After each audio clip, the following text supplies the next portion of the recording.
할렐루야. 네, 오늘 비행기 타고 날아온 따끈따끈한 권호희 목사님 반갑습니다. 네.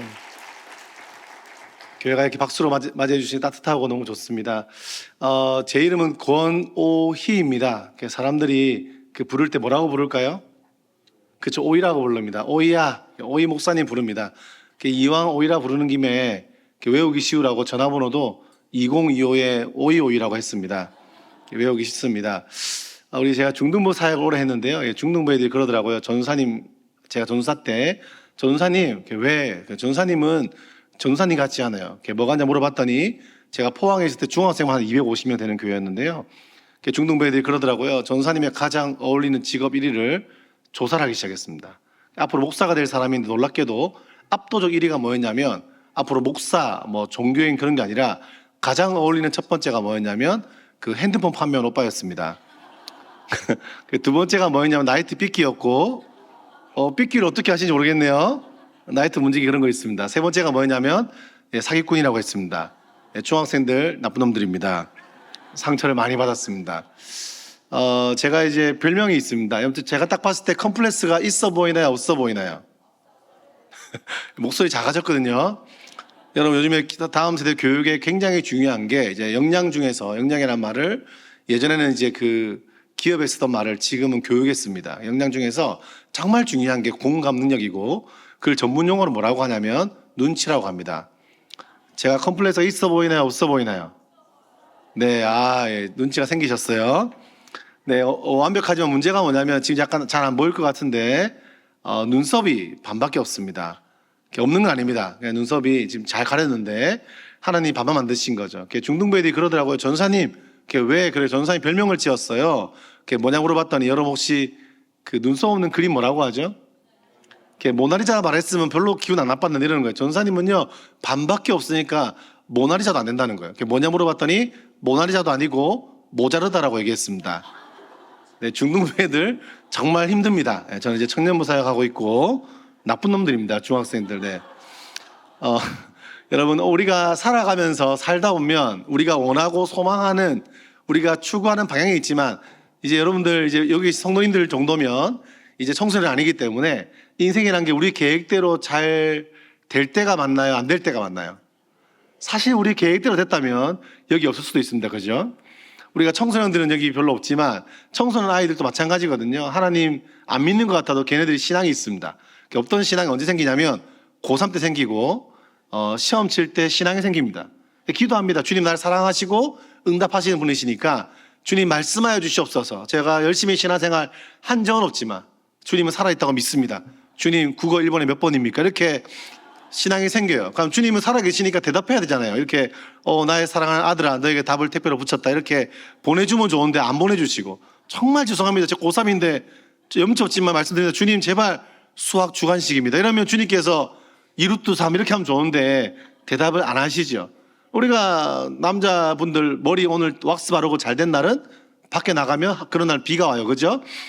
굉장히 인생이 쉽지 않습니다. 그래서 우리가 원하는 대학도 마찬가지입니다. 공부하고 원하는 대학을 진학하고자 원하지만 모두가 다 원하는 대학 진학할 수 있는 게 아닙니다. 그래서 밀려졌기도 하고요. 왜 슬픈 예감은 틀린 적이 없는지 1번을 찍으면 2번이고 2번을 찍으면 3번이고 3번을 찍으면 4번입니다. 내가 대학생활 하면서 우리가 마찬가지죠. 내가 좋아하는 그 남자는 하필 딴 여자를 좋아하고 내가 좋아하는 그 여자는 딴 놈을 좋아하는 안타까운 현실이 있고 우리는 그래 지금 다른 사람 만난 겁니다. 그죠? 네, 더 이상 말하지 않겠습니다. 아무튼 각해마다 과거가 있는 거 아니겠습니까? 우리가 살아가면서 취업 문제도 마찬가지고 이제 시간이 지나서 결혼도 하시고 우리가 결혼 생활을 내가 잘 이끌어가고 싶었지만 생각보다 결혼 생활도 쉽지 않고 결혼이라고 하는 게 우리가 핑크빛 기대가 있었지만 지금은 결혼은 우리가 가족끼리는 그런 거죠. 그죠? 이제 결혼이라는 것이 무조건 행복만을 추구하는 것은 아니구나. 결혼은 책임감이구나. 견디는 게 중요하구나. 포기해야 결혼 생활 잘 되구나. 할렐루야. 그런 마음이 들 때가 많이 있죠. 우리 자녀 문제도 마찬가지입니다. 우리 자녀를 잘 키워보고 싶어서 때로는 아주 그냥 남편한테 불만이 많아서 아들만큼은 잘 키워보겠다. 우리가 많은 걸 바라지 않잖아요. 그죠? 별로 많은 거 안 바라잖아요. 그냥 알아서 그냥 공부하면 좋겠고 알아서 숙제 잘하면 좋겠고 방 청소 그냥 알아서 하면 좋겠고 신앙생활 좀 잘하면 좋겠고, 뭐 친구랑 운동도 열심히 하고, 그 대충 바라는 게 별로 없잖아요, 그죠? 별로 바라는 게 없지만 자녀들도 신앙생활을 잘 해간다는 것도 생각보다 쉽지 않다는 걸 알죠. 제가 청소년 사역을 오래 했기 때문에 또 지금은 교육 관련된 일을 하고 있으니까 많은 분들이 상담을 하잖아요. 하나같이 하는 중등부 엄마들이 하나같이 하는 말이 그 말입니다. 우리 애가 초등학교 때는 안 그랬다는 거. 애가 초등학교 때만 해도 엄마 손에 잡히는 애였고 너무 착한 애였는데 중등부 올라가더니 교회 중등부 갔더니 애가 이상해졌다라든지 그 친구를 잘못 만났다든지 이렇게 얘기를 하거든요. 이렇게 보면 우리가 내가 원하고 내가 기대하는 바로 아이를 잘 키우고 싶지만 아이 한 명 잘 키우는 것도 절대 쉽지 않습니다. 제가 어느 교회 갔더니 서울에 아주 큰 교회였습니다. 끝난 이후에 한 장로님이 찾아오시는 거예요. 한참을 대화하시는데 눈물을 흘리시는 거예요. 할아버지 장로님께서. 왜 그러지 여쭤보니까 어릴 때 자기 자녀가 공부를 좀 잘했답니다. 근데 고3 되니까 이 아이가 아버지 저 이제 좀 교회를 당분간 좀 쉬고 대학 가고 교회 가겠다고 했다는 거예요. 그냥 그럼 안 되겠다는 마음이 있었지만 좀 아버지 마음도 좀 이해되잖아요. 애가 공부도 열심히 하고 스트레스가 많으니까. 그래서 알겠다 했는데 좋은 대학 갔대요. 그리고 결혼도 했고 좋은 직장 대기업 다니고 있지만 갑자기 눈물을 터뜨리시면서 하시는 말씀이 이러는 거예요. 우리 아들이 교회를 안 갑니다. 손자도 교회를 안 갑니다. 자기도 사업도 하시고 교회에서 장로도 되시고 열심히 살아왔지만 하시는 말씀이 내 인생을 지나간 시간 동안 지나간 인생이요 너무 후회가 된다는 거예요. 그냥 많은 걸 이룬 것 겉으로는 포장이 되는 것 같지만 내 자녀가 신앙생활을 못한다고 생각하니까 그분의 마음이 무너진다면서 저 앞에서요 한참 우시는 장로님과 대화했던 기억이 납니다. 자녀에 대한 교육도 우리가 하는 사업도 일도 무엇도 살아가면서 우리가 원하는 대로 된다는 것이 쉽지 않습니다. 동의되시죠? 우리가 청소년 때는요 하나님께서 제가 올릴까요? 네, 조금 올리겠습니다. 네, 네 감사합니다. 친히 이렇게 목사님께서 역시 만날 분은 만나게 되더라고요.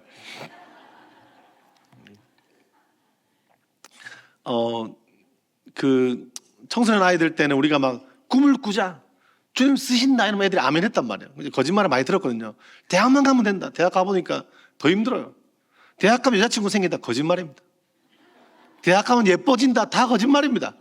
꾸며야 되고 노력을 해야 되는 인생이란 게 우리 원하는 대로 되면 좋겠지만 가끔 하나님은 멀리 계신 것 같고 한 작가가 쓴 내용처럼 내 안에 하나님이 없다. 하나님 멀리 계신 것 같고 옆에 있는 김지사의 기도는 옆에 있는 박건사의 기도는 주님이 많이 들어주시는 것 같고 저 가정은 잘 되는 것 같은데 내 인생은 왜 이럴까?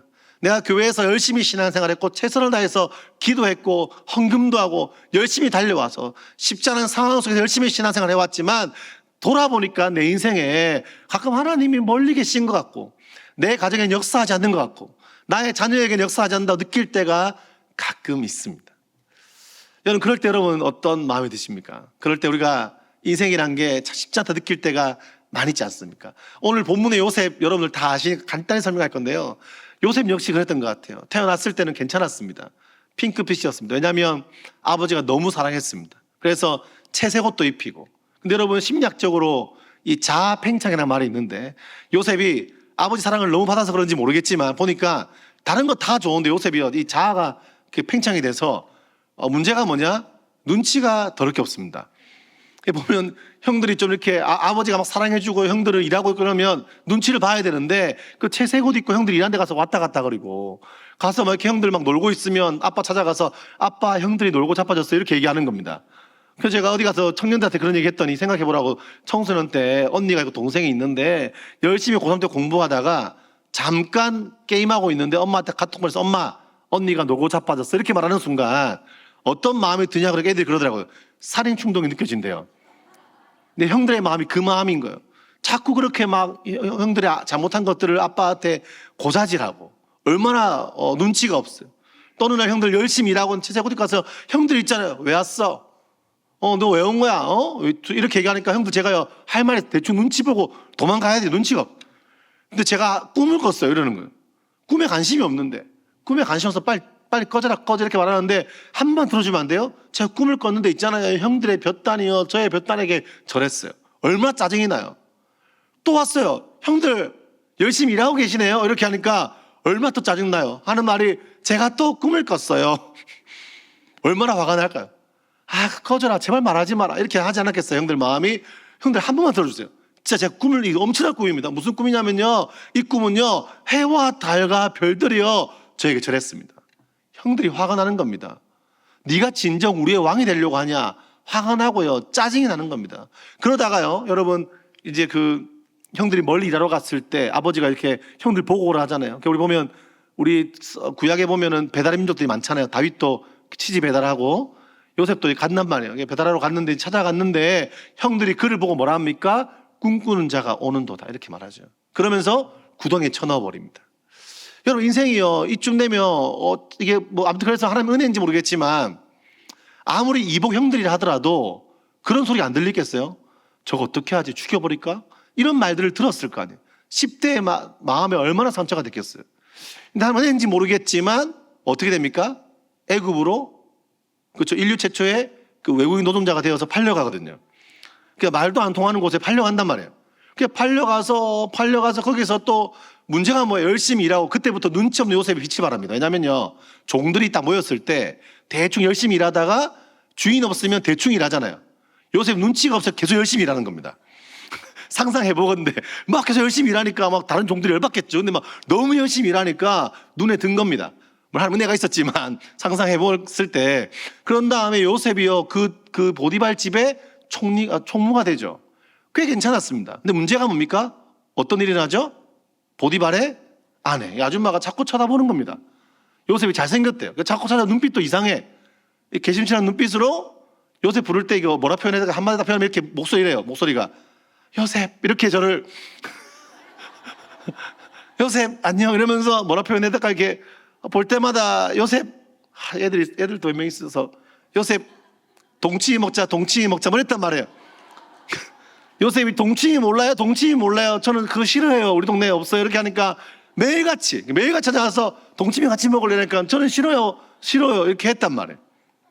근데 눈치가 없는 요셉. 이 여인이요, 매일 그렇게 하다가 안 되니까 어떻게 하냐면, 제가 말레이시아 이번에 캐리어 들고 이제 아들들 데리고 갔는데, 캐리어 막 싸갖고 남편한테 출장 가, 이렇게. 나 출장 없는데 할 일이 많아요. 보냈어요. 출장 보내고 종들을 다 불러서 이제 열심히 일을 다 시켰어요. 너는 저기 가고 저기 가라. 눈치 없는 다른 종이 빨리 갔다 오겠습니다. 주인님, 사모님, 그러지 마. 너 늦게 들어와. 다 보냈어요. 근데 갑자기 요셉이 벌떡 일어났는데 눈치를 채고 도망가야 되잖아요. 눈치가 없어. 문을 다 열었는데 아무도 없네. 배가 긁으면서 이렇게 막 문을 열었단 말이에요. 왜 아무도 없지? 이랬는데 문을 다 열었는데 음악이 나와요.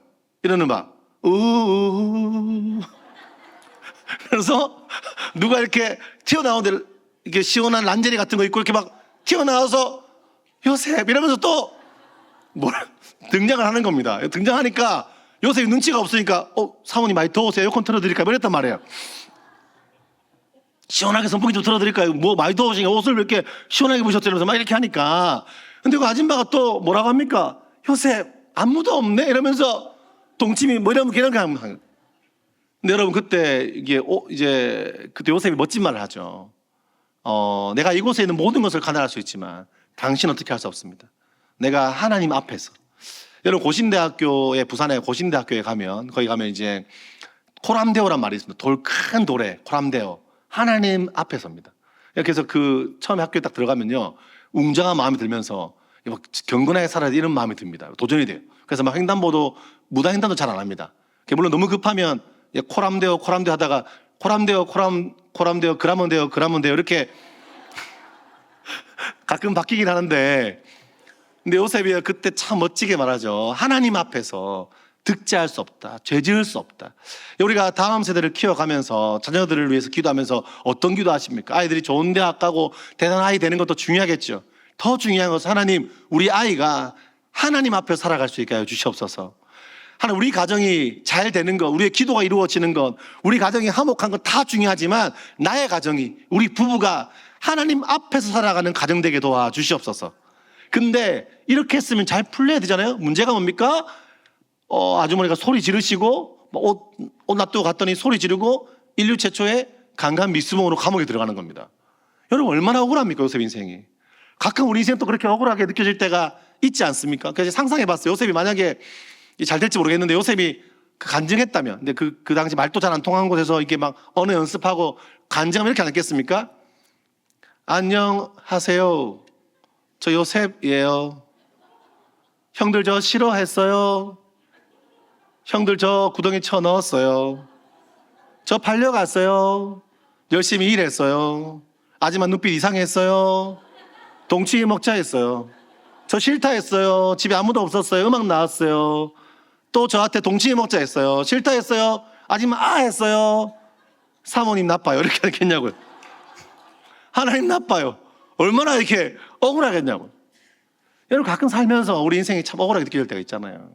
살아가면서 열심히 다른 박질하며 살았지만 마음이 허할 때가 있고 마치 인생의 빈 배처럼 열심히 고기를 잡지만 그냥 텅텅텅텅 비어있는 배처럼 우리 마음에 느껴질 때가 있지. 근데 오늘 이런 상황인 요셉에게 성경은 뭐라고 하냐 이렇게 말하죠. 성경에서 요셉의 인생을 한마디로 단어로 표현하면 요셉의 인생은 형통했다는 겁니다. 요즘 애들 표현도 옛날 표현인데 헐이죠. 헐. 요셉이 이제 형통하다고요? 죽을 뻔했는데요. 아버지 얼굴을 보지 못하게 되었는데요. 팔려가서 그 어린 나이에 종살이 했는데요. 감옥에 갇혔는데요. 인생이 얼마나 힘들고 어렵습니까? 요셉 인생을요 형통하다는 거예요. 여기서 우리는 알 수 있는 게 있죠. 하나님 나라의 형통과 우리가 말하는 형통은 조금 다를 수도 있겠다 생각이 들 때가 있죠. 성경은 한마디로 뭐라고 하냐. 형통이 좋은 대학 가고 자녀 잘 되고 돈 많이 벌고 내 기도가 탁탁 이루어지고 그게 형통이 아니라 오늘 본문의 성경은 뭐라고 하냐. 요셉의 인생 형통한 이유를 한마디로 딱 표현하기를 이렇게 표현합니다. 여호와께서 요셉과 함께 하심으로 그가 형통한 자가 되었다. 정말 아멘 하세요? 여러분 정말 하나님이 여러분의 그 오래된 그 기도가 이루어지지 않아도 내가 지금 바라는 그 소망이 가끔 아직 더디게 느껴진다 할지라도 하나님의 때와 우리의 때가 너무 다른 것 같아도 정말 여호와 하나님이 내 인생에 함께하는 그것이 내 인생의 참된 복이고 참된 형통이라고 믿으시는 분만 아멘 합시다. 하나님 우리의 자녀의 가장 큰 행복은 내 가정의 가장 큰 행복은 주님께서 우리의 가정과 함께 하시는 거예요. 근데 우리의 가정 나도 마음에 안 들고 우리 집 앞은 엉망이고 지질이 궁상 같은 내 인생일지라도 연약한 내 인생에 함께 하시는 주님 때문에 우리 가정이 복됩니다.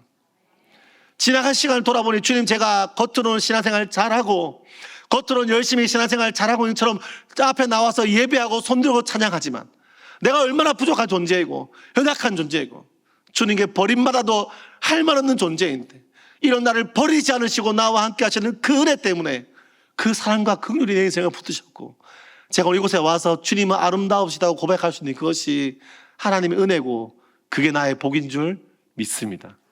정말 아멘 하세요? 여러분 주님 나와 함께하는 그 메타포가요 얼마나 영광스러운 겁니까?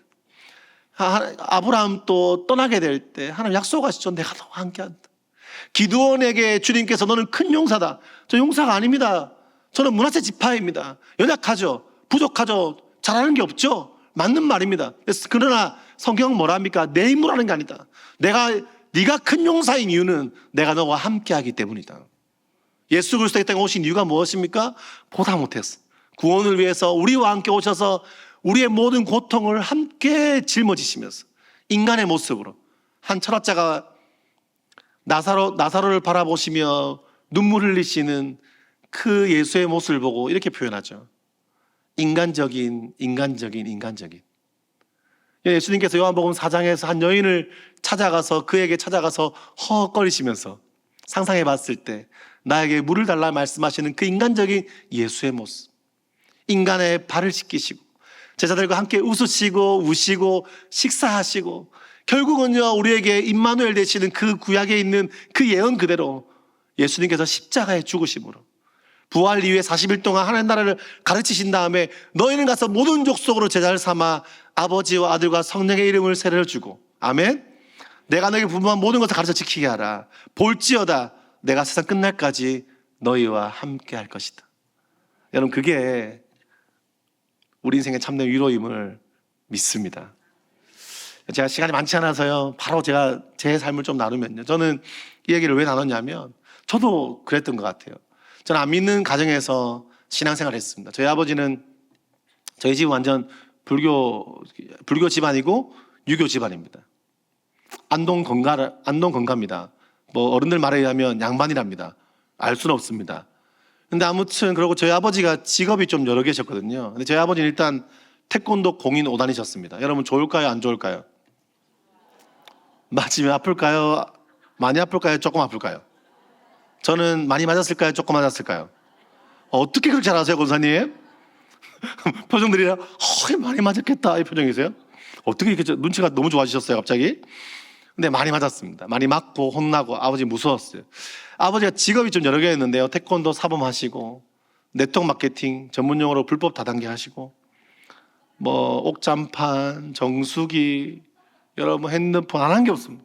제가 대학 때 고신대학교 후문에서 붕어빵 팔아서 아버지 빚 2천만 원 갚아드렸던 기억이 나는데 아버지는 자꾸 그런 적 없다고 지금까지도 우기십니다.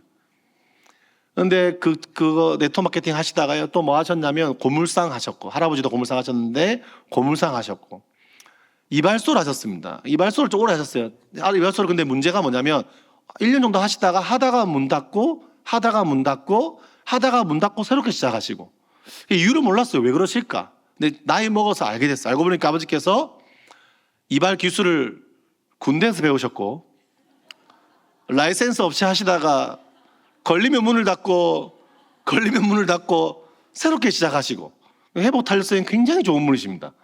새롭게 시작하시는 우리 아버님이셨습니다. 이발소 하셨고 또 이제 중간에 네트워크 마케팅 또 하시다가 뭐 이것저것 하시다가 갑자기 이제 속세와 인연을 다 끊으시고 저는 할머니 집에 있었고요. 아버지는 3년 동안 연락이 없었습니다. 근데 오랜만에 나타난 우리 아버지는 머리를 이렇게 다 깎으시고 스님 옷을 입으시고 목탁을 들고 마하바냐 이렇게 외치시면서 오랜만에 오신 거예요. 아버지 오랜만에 민사 드렸더니 오이야, 예 아버지 이제 아빠라 부르지 말고 원광 스님이라 불러라고 말씀하셨습니다. 제가 홍길동도 아니고 아빠를 아빠라고 부르고 근데 뭐 아버지 별로 안 좋아했으니까 속으로 나쁘지 않다 생각했어요. 근데 궁금한 게 있었는데 그때는 무서워서 못 물어봤습니다. 뭐냐면 과연 아버지는 전직 이발사셨으니까 과연 자신의 머리를 셀프로 잘랐을지 궁금했습니다. 저 오늘 광천교에 오려고 이발하고 왔는데 서울 물가가 비쌉니다. 네, 머리가 비싸더라고요. 아주 25,000원이나 하던데 여러분 보세요. 표정이 25,000원짜리 아니란 표정이신데 지금 비싼 돈 주고 한 겁니다 여러분. 근데 아무튼 아버지께서 그때 오셔서 그거 스님 하시면서 겸직 진정한 N 잡너시거든요. 철학관 했는데 1년 만에 망했습니다. 할렐루야. 이 철학관이 망한 이유도 있는데 이거 너무 길어지기 때문에 궁금한 분들은 유튜브에 권호희 치시면 새롭게 하소서에 나옵니다.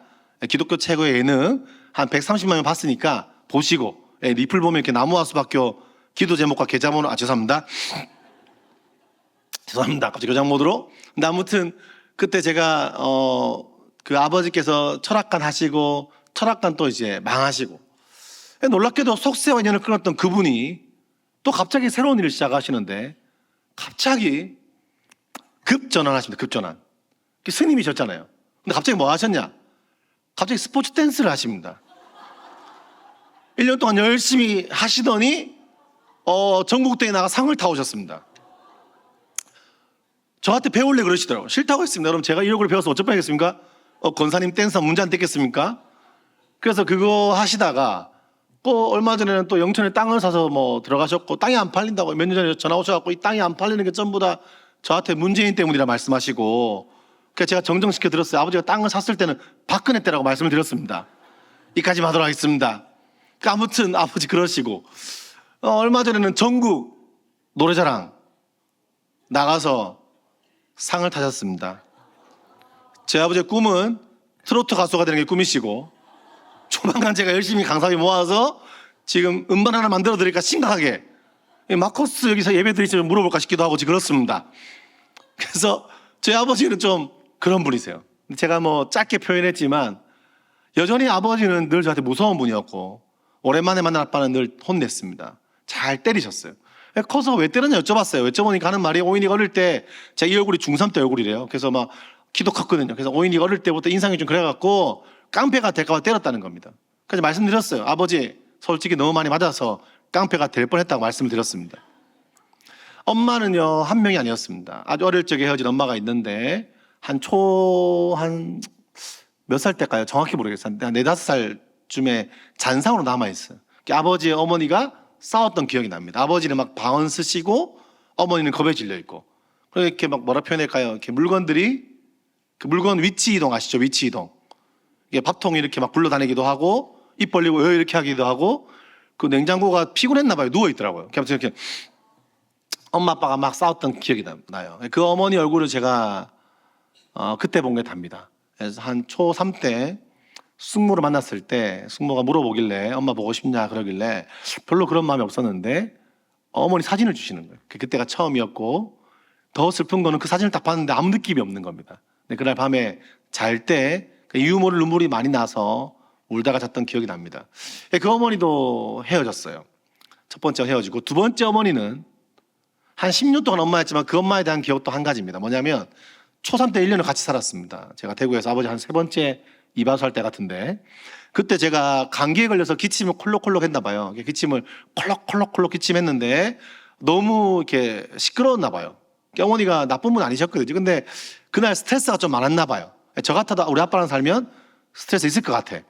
근데 아무튼 와서 이렇게 약을 주거나 안아주거나 하신 게 아니라 새엄마라도 해줄 수 있잖아요. 그죠? 요즘엔 새엄마가 더 잘해주잖아요. 그죠?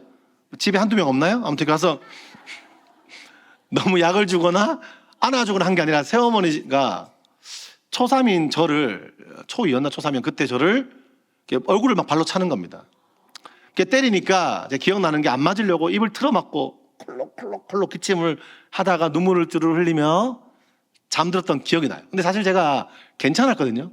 근데 요즘 제가 우리 아들이 초5하고 초2인데 이제 좀 서운해요.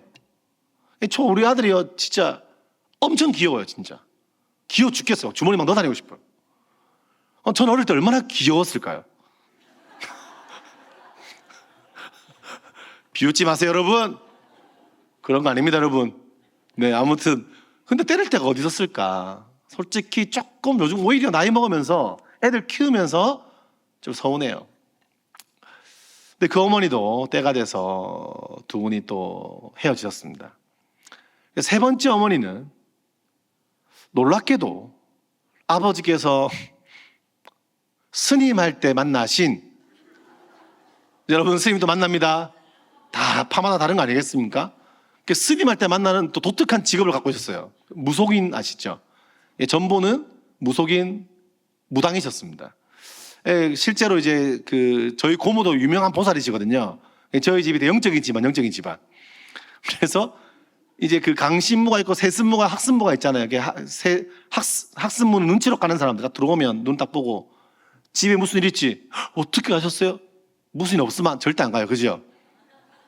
집 마당에 우물 있지? 없는데요. 사과나무 있지? 없는데요. 은행나무 있지? 없는데요. 있었으면 너 다 죽었어. 뭐 이런 거 있잖아요. 이게 눈치로 가는 분들이고, 저희 어머니는 실제로 강신무, 울산 바위에서 신받은 분이었습니다. 애기 목소리 내고 이렇게 작두 타시고, 작두 타면 이렇게 막, 우리 어머니 그런 얘기 했어요. 교회에 뭐 집사 권사도 많이 온다는 저한테 막 엄청 얘기하시더라고요. 가지 마세요. 알겠죠? 큰일 납니다 여러분. 근데 아무튼 애기 목소리 내고 이런 분이었어요. 우리 아버지가 원래 스님 하시다가 어머니가 살 때 스님 하다가 춤을 추기 시작하셨거든요. 아버지 간증이 기억나요. 이 얘기는 딴 데 산 적 없는데, 뭐 간증이 뭐냐면 너무 무서워하시면서, 우리 아버지가 무서운 게 없는 분이었거든요. 근데 예를 들면 춤을 추고 들어왔는데 엄마가 맞추는 거예요. 이렇게 어디 갔다 왔지? 어떤 점 만났지? 모르니까 아버지 너무 놀래갖고 저한테 간증하시는데 너무 무서워 죽겠다고 말했단 말이에요. 근데 어머니 인간적으로 좋은 분이셨습니다. 근데 제가 기억나는 게, 은혜 받은 다음에 어머니 교회 갑시다 했더니 하시는 말씀이, 저녁마다 장군 귀신이 자기 머리를 잡아당겨서 무서워서 못 간다 그러시더라고요. 근데 어머니께서 제가 21살 때 뇌출혈로 돌아가십니다. 원래 귀신 들린 분들이 끝이 안 좋거든요. 저희 고모도 울산에 보살이신데 간질로 들어누워서 제가 가서 복음을 전했어요. 예수 영접하셨는데 어머니께서 뇌출혈로 누우신 겁니다. 모르겠어요. 기회 되고 복음을 전했는데 제가 이제 엄마 복이 없는 건지, 또 반대로 엄마가 많잖아요. 엄마 복이 많기도 해. 그죠? 여러분 어떤 일이 있어도 시야를 다르게 하면 인생은 달라집니다. 아멘. 엄마가 많잖아요. 얼마나 또 좋아요. 그죠? 추억하기도 다양하게 추억할 수 있고. 근데 어머니가 없는 건지 모르겠지만 제 손으로 그때 21살 때 장례를 다 치렀습니다. 네 번째 어머니는 제 아버지께 제가 25살 때 필리핀에 이제 첫 전도사 사역을 필리핀의 선교사로 제가 나갔었습니다. 갔다가 6개월 만에 잠깐 집에 왔는데 또 저희 집에 처음 본 아주머니가 앉아 계셨고, 저희 아버지가 요즘 애들 말대로 완전 경상도 스타일이고 테토남이거든요. 밥 먹는데 엄마라 불러라 그러시는 겁니다. 제가 좀 컸잖아요 이제. 아버지 따로 불렀습니다. 아버지 드릴 말씀이 있습니다. 뭔데? 조금 무서웠어요. 뭐냐? 드릴 말씀이 있습니다. 뭐냐? 솔직히 뭐 저는 엄마가 너무 많은 것 같습니다. 아버지 고민하더니 맞다는 거예요. 좀 되지. 솔직히 공식적인 엄마들만 4명이지만 비공식적인 아줌마들까지 얘기하면 진짜 너무 많습니다. 헤아릴 셀 수 없는 무리만큼 많은 것 같다고 말씀을 드렸더니 맞다는 겁니다. 그럼 이제부터 아버지 유효기간을 드리겠습니다. 제가 6개월 뒤에 다시 집에 돌아올 건데 그때까지 지금 계시는 저분이, 우리 밥 먹고 있는 저분이 똑같은 분이 계속 앉아 계시면 엄마로 모시겠다고 말씀을 드렸습니다. 아버지가 알겠다 그랬고 지금 거의 20년 가까이 함께하고 있습니다. 여러분 기도해 주셔야 됩니다. 하나님 아버지, 제주도에서 온 나무아스 박교 권호희 목사님 집에 더 이상 엄마가 생기지 않게 해주시옵소서. 웃지 마시고 아멘 하세요. 여러분 기도가 정말 필요합니다. 요즘에 조금 위험합니다.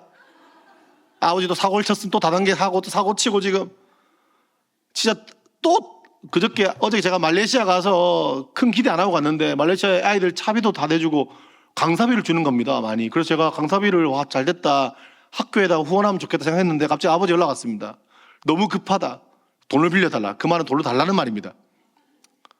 여러분 그때 기도해 주셔야 됩니다. 왜냐하면 엄마가 더 생기면 힘들어요. 뭐가 힘드냐? 첫 번째, 일단 간증하는데 시간이 너무 오래 걸립니다. 지금 급해요. 지금 이제 끝나야 돼. 지금 4명 또 한참 걸렸어요. 지금 대충 했는데도 걸렸고 엄마가 한 명 더 생기면 우리 아들한테 누구를 할머니로 소개할지 좀 당황스럽습니다. 여러분 기도해 주시기 바랍니다. 제가 그런 가정에 자랐는데 자존감이 높았을까요? 낮았을까요? 꿈이 있었을까요? 없었죠. 인생에 분노가 많았어요. 그러니까 주로 하는 친구들하고 하는 스포츠랑 그런 스포츠 알잖아요. 혹시 아세요? 남의 물건을 나의 것으로 스포츠 아세요?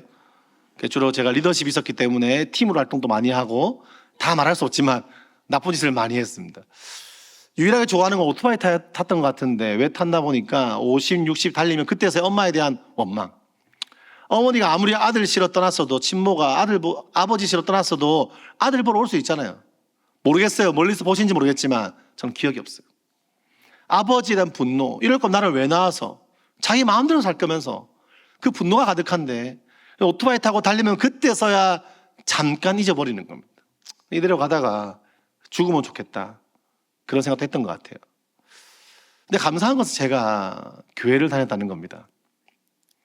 제가 교회를 다녔고 친구가 교회 이번 수련회 가면은 청소년 시절 때 이번 수련회는 다른 교회 아이들이 많이 오고 예쁜 여자가 많다는 말을 듣고 바로 수련회 갔습니다. 근데 갔더니 깨달았죠. 예쁜 여자가 없다는 사실을 깨달았고 누나들이 울다가 눈물 흘려서 은혜 받아서 눈물 흘려서 마스카라가 다 지워서 너무 무서웠습니다. 근데 제가 짧게 설명드리면요, 기억나는 게 4박 5일 수련회 한동대학교였습니다. 그때 첫날에 막 집회하는데 앞에 있는 목사님이 그러는 겁니다. 여러분들은 하나님의 걸작품입니다. 다 아멘 하는데 저만 못하는 겁니다. 그때부터 화가 나기 시작했어요. 아니 내가 작품이라고?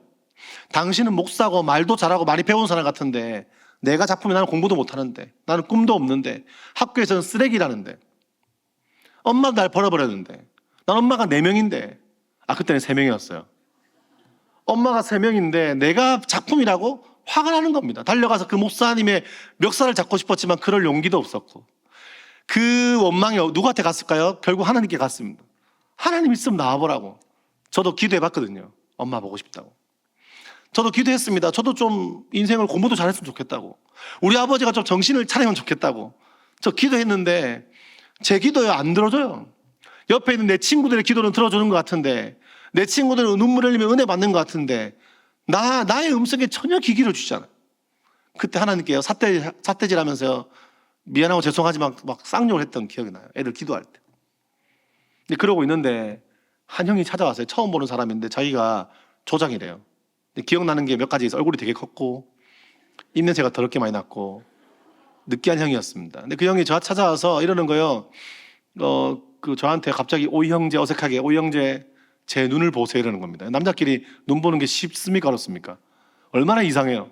눈을 보라는 겁니다. 그리고 나한테 오이 형제 손을 드세요 이렇게 손을 드라는 거예요. 남자끼리 손을 보고 갑자기 그 사랑스러운 눈빛으로 제 눈을 보더니 이러는 겁니다. 당신은 사랑받기에 태어난 사람. 제가 막 얼마나 짜증이 나요.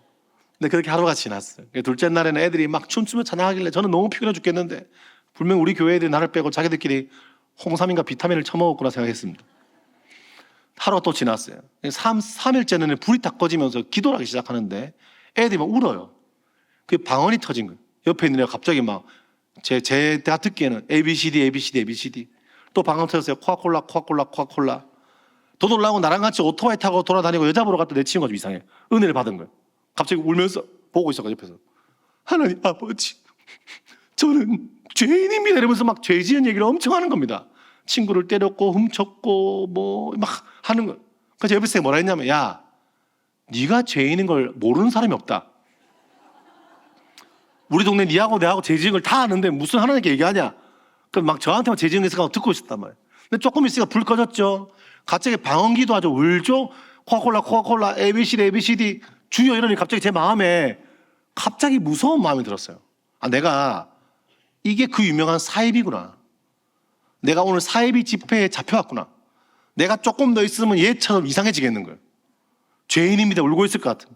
그게 무서워서 제가 당장요 그 단동대학교 체포실에서 짐을 싸들고 바로 도망갔어요. 근데 그 가보신 분 알아요. 그 포항에 엄청 시골이거든요. 한참을 걸었는데 가로등 하나 없고 한 30분 이상 걸었는데도 불구하고 칠흑 같은 어둠인 겁니다. 아무리 도망가도. 그래서 가다가 스톱하고 갑자기 원래 무서워서 도망갔잖아요. 근데 갑자기 또 무서운 거예요. 더 걸어가면 왠지 귀신이 나오겠다 생각이 들었습니다. 서서 얼마나 고민했다고요. 귀신인가? 사입인가? 사입인가 귀신인가 고민하다 결정했어요. 뭐였을까요? 사입이었습니다. 가방 싸들고 도망갔어요. 놀라운 사실은 들어갔더니 정말 놀라운 게 아직도 예배가 안 끝났어요. 그러고 아무도 더 놀라운 건 아무도 내가 나갔다 온지 아무도 몰라. 왜 아무도 몰라 이렇게 관심이 없어. 그리고 그때 뭐 주의 보혈 능력이 또 다 예수님 피 노래를 얼마나 부르는지 예수님은 피가 모자라 돌아가셨구나 생각이 들었어요. 또 하루가 흘렀습니다. 마지막 날 밤이었어요. 여기 구석에 앉아 있는데 첫날에 그 이상한 감정이 이상한 느낌이 들어 눈을 떴더니 그 형이었습니다. 그 선교단체 조장이었던 뭐 청년이었겠죠. 대학생이었겠죠. 제가 너무 싫어하니까 오랜만에 또 찾아온 겁니다. 어색한 표정으로 또 이러는 거예요. 오이 형제 제 눈을 보세요. 해봤잖아요. 쳐다봤어요. 꼬라봤어요. 이렇게 딱 보고 오이 형제 손을 드세요. 해봤잖아요. 들어줬어요. 이렇게. 그 다음에는 당신에다가 어떻게 한지 아세요? 이렇게 당신에다가 이름을 넣어서 오희는 그때 그 노래를 만든 이민섭 씨가 앞에 싱어로 서 있었거든요. 그때 그 수련회에서 처음 불렀다고 저는 알고 있어요. 근데 그 노래 막 불러주는데 처음에는 막 짜증이 나는데 더 놀라운 게 뭐냐, 저를 눈을 보고 당신은이라고 첫날보다 훨씬 더 느끼한 표정이었고 입냄새는 더 많이 나고. 근데 가까이 와서 노래를 불러주는데 갑자기 그 형이 더 놀란 게 뭐냐면 좀 제 눈을 보다 갑자기 우는 거예요. 그러니까 속으로 좀 순화해서 얘기하면 이 형이 드디어 미쳤구나 생각이 들었다고요. 그 울다가 갑자기 그 형이 저를 보고 막 울고 있는데 안타까운 게 뭐냐면 그 눈을 보다가 갑자기 제가 눈물이 나는 거예요. 좀 부끄럽지만 갑자기 제가 그 형 품에 안겼습니다. 안겨서 갑자기 오이는 엄청 운 거예요. 근데 왜 그러나 보니까 태초부터 시작된 하나님의 사랑은 우리의 만남을 통해 열매를 맺고, 우리의 만남은요 우연이 없습니다. 아멘 하세요? 저희 만남을 통해 열매를 맺어 가십니다. 오이가 이 세상에 존재함으로 인해 나에게 얼마나 큰 기쁨이 되는지 눈물이 너무 나는 거예요. 갑자기 그날 저녁에요 한참을 처박혀서 울었습니다. 한참 울고 있는데 제가 모르겠어요. 착각인지 모르겠지만 저는 뭔가 들었어요. 갑자기 제 마음속에 이상한 음성이 들리는 겁니다. 한참 울고 있는데 어디서 들어보지 못한 음성이었어요. 사랑한다 아들아. 눈을 떴어요. 저는 분명히 들었으니까. 그 조장이 저한테 귀에 대고 한 소리인 줄 알았어요. 근데 없는 거야. 그때 직감적으로 저들이 말하는 저 목사님이 이야기하는 그분이 왔구나 라는 마음이 들었고, 제가 다시 눈을 감았는데 하나님은 의심 많은 저를 아시고 한 번 더 말씀해 주셨어요. 사랑한다 아들아. 저는 아직도 그 음성을요 잊지 못합니다. 그냥 마음이 와르르 무너지는 겁니다. 그 전에는 지지 않으려고 친구들 사이에서 꿀리면 안 된다는 마음 때문에 인상을 팍 쓰고 그래서 했던 제가 갑자기 눈물이 나기 시작하는데 그날 밤에요 한참 울었어. 근데 제가 그날 바뀐 게 특별한 게 없었거든요. 아빠가 뭐 갑자기 예수를 믿게 된다거나 제가 공부를 잘하게 된다거나 별로 바뀐 게 없었어요. 근데 그날 밤에요 제가 하나가 바뀐 게 뭐냐면, 첫 번째는 놀라운 게 뭐냐면, 여러분 제가요 사랑한다는 말이 믿기겠습니까? 눈에 보이지도 않는 분이 얘기하는데, 엄마한테도 사랑한다는 말 들어본 적이 없는 내가, 아니 했겠죠. 제가 우리 엄마 닮았대요. 제가 사랑 표현을요 엄청 잘하거든요. 우리 아들한테 이한아 사랑해. 이한이가 아빠 나도 사랑해. 기분 좋잖아요. 계속해요. 이한이 이렇게 말해요. 아빠 그만해. TMI라고 했겠죠. 기억 안 나요. 눈에 보이지도 않는 그분이 날 사랑한다는데 그게 믿기는 거예요. 그리고 두 번째는 뭐냐면, 환경은 바뀐 게 아무것도 없어요. 여전히 그 모양이에요. 친엄마 얼굴도 보지도 못하고 아무것도 바뀐 게 없어요. 근데 있잖아요, 하나님이 세상을 이처럼 사랑하사 독생자를 주셨다. 이거는 제 동해, 제 친한 친구들, 정원이 모태신앙의 이야기인 줄 알았거든요. 근데 그날 밤에 그 말씀이 기억나면서, 하나님이 오히려 이처럼 사랑하사 독생자 아들을 주셨다, 이 말씀이 제 마음속에 쑥 찾아오니까요, 환경은 그대로인데 이게 믿기기 시작하면서 이런 마음이 드는 거예요. 그래, 환경은 그대로지만 공부 좀 못하면 어때? 엄마가 좀 많으면 어때? 꿈이 없으면 어때? 지나간 시간에 사고 좀 쳤으면 어때? 세상을 창조하시고 세상을 다스리시는 그분이 나를 사랑한다는데, 세상을 다스리시는 그분이 나를 너무 사랑해서 자기 아들 독생자 예수를 나를 위해서 이 땅에 보내셨다는데, 나의 아픔과 나의 절망적인 상황 가운데 오셔서 십자가의 보혈로 내 죄를 용서하신다는데, 나 같은 연약한 자를 주님이 함께 하신다는데, 이게 그날 밤에 믿기니까요 제 마음에 그런 마음 들어요. 그래, 엄마가 3명이면 어떻고 4명이면 어떻고 좀 못났으면 어때? 살아계시는 주님이 나의 아버지라는데, 그게요 제 마음에요 믿기는 겁니다. 그날 밤에요 얼마나 운지 몰라요. 다음날 집에 가는 날 제 친구가 이렇게 말합니다. 좀 이상한 친구, 환상을 봤대요. 그 환상을 보고 지금 그 친구는 교회를 안 다니고 있는데, 현진이라는 친구인데 여학생이었어요. 오이야, 네가 앞에서 흰 옷을 입고 찬양 인도하는 모습을 환상으로 봤어. 내 친구 다 웃었습니다. 왜냐면 제가 그 전주에 교회에서 싱어하다가 잘렸거든요. 노래를 잘 못해갖고. 근데 그 말 듣고 제가요 모기 같은 소리로, 왜냐면 다 비웃을까 봐요. 오이 네 같은 놈이 그런 거 한다고? 오이 네 같은 놈이 목사가 된다고? 네 같은 놈이 뭐 쓰임받는, 이런 얘기가 너무, 그런 말이 막 들리는 것 같은 거예요. 근데 그날 모기 같은 소리로 기도했습니다. 하나님만 듣도록. 하나님, 저 잘 모르겠지만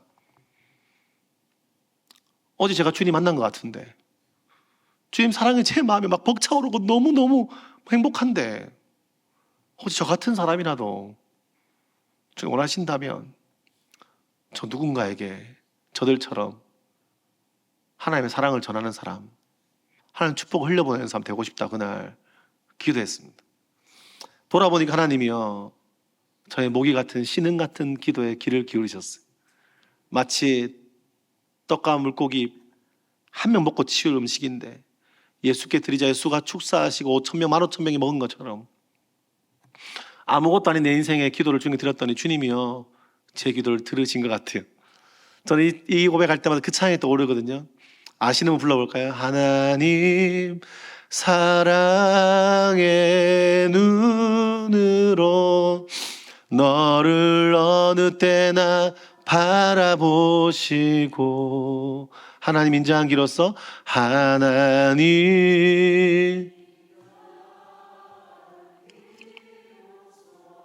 언제나 너에게 기울이시니 어둠의 밝은 빛을, 어둠의 밝은 빛을 비춰주시고, 너의 작은 신음에도 이 밤 여러분의 기도를 지금 듣고 있습니다. 너는 우리의 때와 주의 때는 다르지만 주님 우리의 기도를 들으십니다. 바라고 주만 바라볼지라.